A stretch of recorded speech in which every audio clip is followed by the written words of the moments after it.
Hello and welcome to another edition of Vocabulary Matters, news for English learners. Today, as usual, we're going to be reading through a news article. This week it's titled The Downfall of a Crypto King. We'll be also looking at some interesting words we come across as we read through. You can read it with me, you can listen to it as a podcast, or if you prefer, you can read it at a later date and download the text file, which you'll see in the video description. So without further ado, let's begin. Let's kick off with the first paragraph. It's a spectacular downfall for Silicon Valley's Sam Bankman-Fried, who rubbed shoulders with celebrities and was once seen as a visionary. The billionaire founder and CEO of FTX has been convicted of pulling off an audacious fraud, allegedly stealing billions of dollars from unsuspecting customers. The jury found him guilty of masterminding a complex scheme to divert billions of dollars from FTX customers' accounts into his own offshore entities. He also fixed the prices of various cryptocurrencies on FTX to enrich himself. So let's begin with the first highlighted word. This is the noun downfall.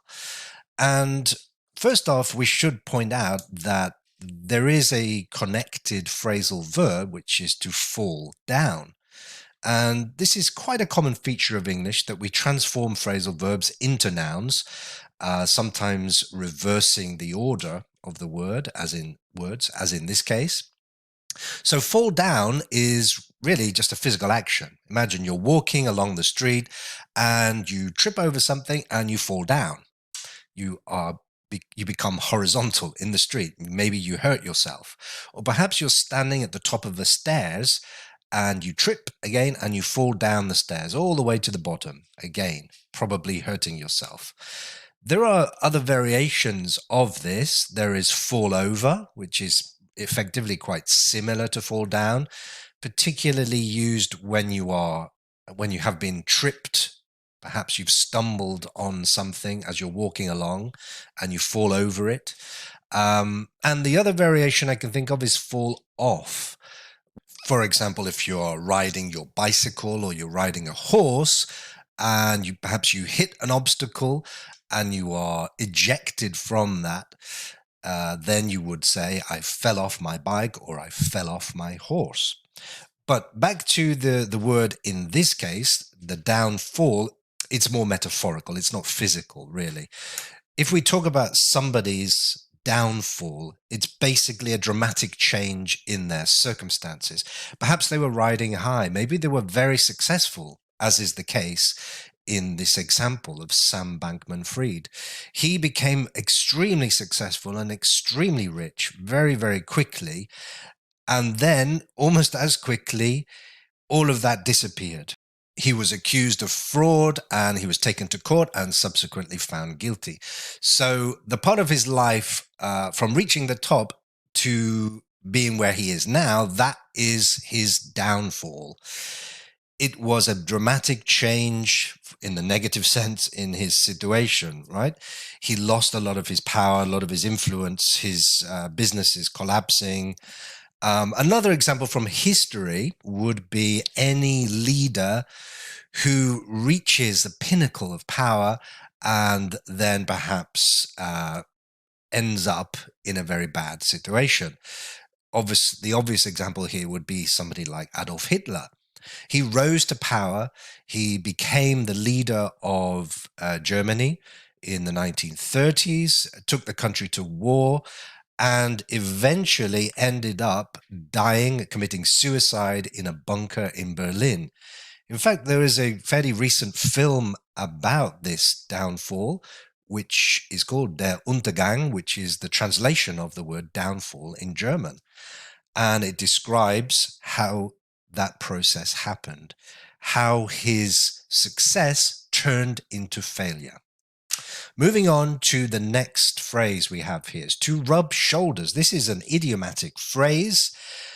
It can sometimes be slightly different. You might see it as to rub elbows with. That's more used in America. In Britain, we usually say to rub shoulders with. And it's quite a visual metaphor, this, because if you can imagine, if you're in a room with a lot of other people, usually you're in fairly close proximity with them. And sometimes perhaps literally you are rubbing shoulders with, your shoulders are touching. Because the verb rub, of course, means to have a motion between two surfaces. Usually there's some kind of friction involved. In fact, we also have a device which is called a rubber, sometimes called an eraser, which we rub on paper in order to erase written text in pencil. So you can imagine if you're rubbing shoulders with people, you're in close proximity, you're being intimate with them in a social situation. And that is what this idiom means. This guy, Sam Bankman-Fried, became so successful, so famous, that he attended many social occasions where he was in close proximity with celebrities and famous people. He rubbed shoulders with them. Not necessarily literally, but he was very, very familiar with these people. So let's move on to the third word. This time we have another phrasal verb, to pull off, pull something off. So this is a separable two-part phrasal verb. And as in a lot of phrasal verbs, it can be interpreted literally. So it could be a physical action. Imagine that something is stuck to, for example, a wall, and you want to remove that. Well, the obvious way of doing that would be to apply a force, a pulling motion, until you succeed. So you pull it off, literally. But most commonly, you will see this used metaphorically. So we're not talking about a physical action. It's basically to do something, to achieve something successfully. And it's usually something that is quite difficult, quite challenging. We commonly see this phrasal verb associated with words like victory. If you pull off a victory, or you pull off an amazing performance, or in this case, pulling off a fraud. So it's something that requires quite a lot of skill and effort to achieve.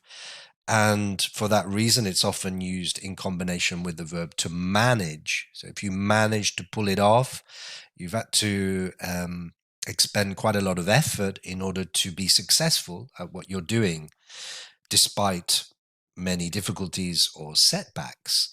Sometimes people do really challenging things like climbing Mount Everest, and they face many, many difficulties along the way. But if they were successful, we'd say he managed to pull it off despite all the setbacks. The next word we have here is mastermind. This can be used both as a noun and as a verb, a regular verb. A mastermind refers to a person, and it's usually the boss, somebody who's in charge.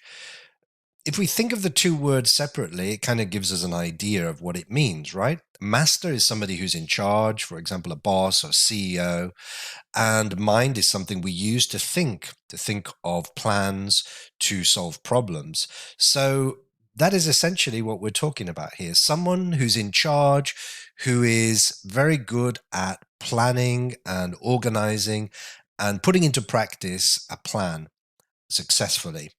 So if we think of people like Mark Zuckerberg, the CEO of Meta, in charge of Facebook, Jeff Bezos, who's the CEO of Amazon, and Elon Musk, who's the CEO of Tesla.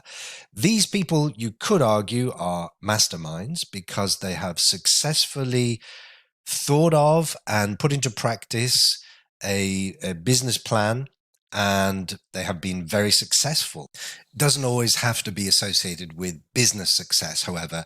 We also talk about criminal masterminds, somebody who's in charge of a criminal organization that is very successful, for example, the mafia. Think of somebody like Al Capone, who was a criminal mastermind in the 1920s and 30s, I think, in the US. He was very successful for a long time before he eventually met his downfall. Another example I can think of, completely different from business, could be The masterminding of the rescue of those Thai children who were trapped in a cave, if you remember several years ago, in very difficult circumstances. It seemed almost impossible that they could be rescued. But after a lot of struggle and a lot of planning, a successful plan was masterminded by a group of specialist divers who successfully pulled off that audacious rescue attempt. Moving on to the next paragraph now. Sam Bankman-Fried was a con artist who used his charisma and influence to lure unsuspecting investors into his web of deception, said U.S. Attorney Audrey Strauss. Prosecutors accused him of promising investors astronomical returns on their investments. Bankman-Fried's defense team argued that he was a victim of a witch hunt orchestrated by his rivals in the crypto space. However, the prosecution presented a mountain of evidence that pointed squarely at Bankman-Fried's guilt. The jury was left with no choice but to convict the once revered crypto king. So the first word we have here, well, it's actually two words, is con artist. Con, in this case, is an abbreviation of confidence. And that gives us the key to understanding what this means. Because a con artist tries to gain your confidence, usually by deception, by trickery.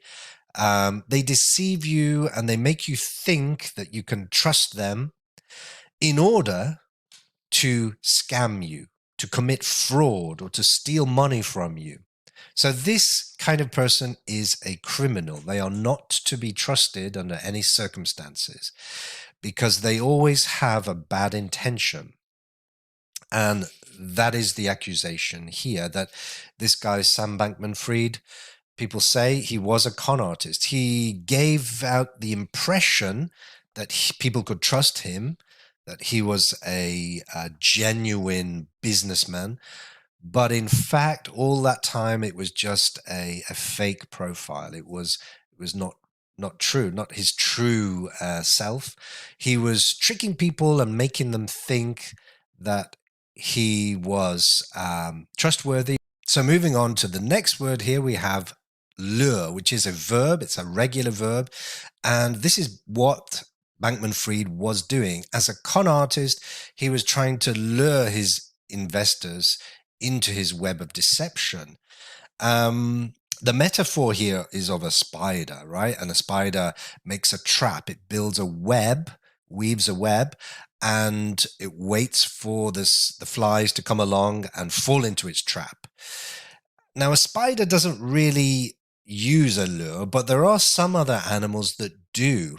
Specifically, they use a method of attracting their prey into a trap. One example of this is a fish called a monkfish, sometimes called an anglerfish. Now, it's called an anglerfish because angling is another name for fishing. What humans do is they use a rod and they cast the rod, and on the end of the rod is a line, and on the end of the line there's a hook. And usually on the end of that hook there's some kind of bait. So this is food for the fish, and that is the lure. It attracts the fish eat the lure, they get hooked, and then you can reel the fish in. In a similar way, the anglerfish uses a fake lure. So it has a long stick near its mouth and it waves that stick around. And on the end of the stick, there's a little bit of material that looks like it could be a fish. This lures or attracts other fish to try to eat it. And when they get too close, the monkfish or the anglerfish pounces and eats them. So it's really, really similar to the way humans fish. And that is a good example of a lure, right? You're using something to attract people into a trap. So the next phrase we have here is a witch hunt. Now, if you know the word hunt, perhaps from the context of hunting animals, where people go out with weapons and they kill the animals either for sport or to feed themselves, then you have an idea of what this means. Witches used to be people in the past who they were considered to have magical powers, to be mystical, to have secret knowledge, and often to be associated with malevolent, evil forces, such as the devil. And those people were sometimes hunted, particularly by the church. They were persecuted, they were sought after, and when they were found, they were often put on trial and prosecuted and often killed or given some kind of punishment. Now, in many of those cases, there was very little evidence at all. It was largely based on suspicion and prejudice of the people who lived around them. There were often unfounded accusations, as we would call them. And that is the sense in which this is used in the modern world. So a witch hunt is usually considered to be some form of persecution of an individual or group of people, which is organized and targeted and not usually based on very strong evidence. It's more to do with people's suspicions and prejudices. And sometimes there's that element of political motivation. This is why Donald Trump often uses this phrase, because he's constantly accusing prosecutors of conducting a witch hunt.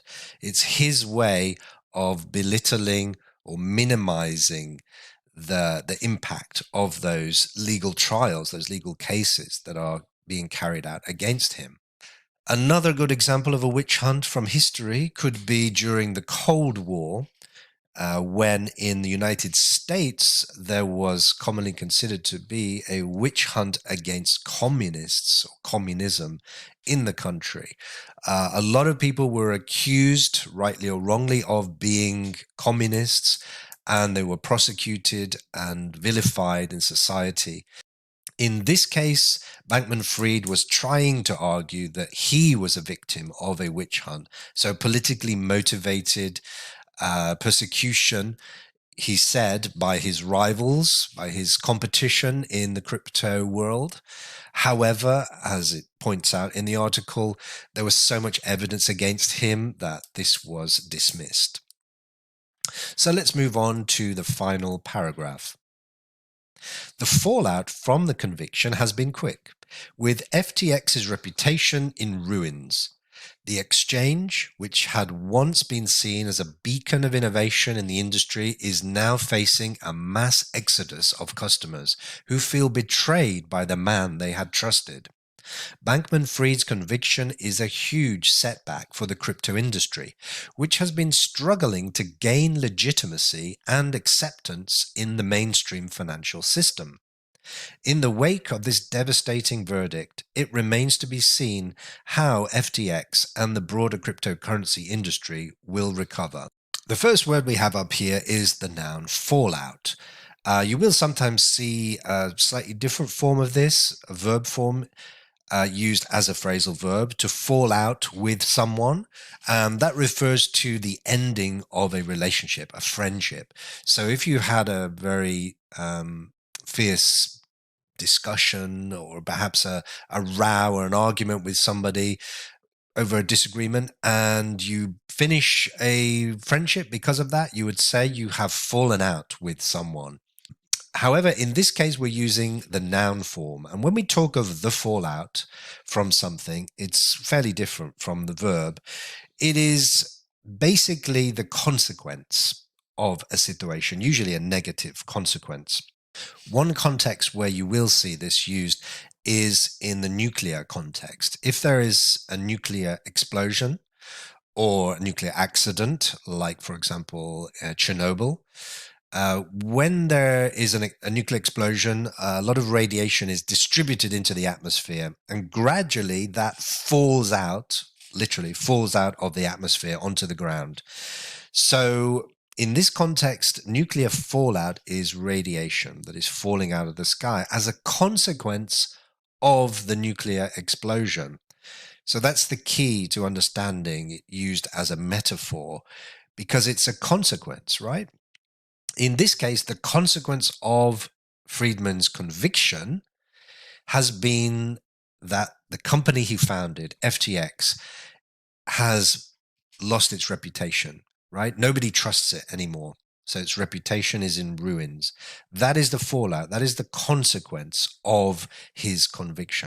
So you can use this noun in any situation where there's been a big change or disruption, like a scandal, and the consequences of that will be far-reaching and dramatic. So moving on to the next word we have, this is a noun and it's a beacon. A beacon originally was a signal.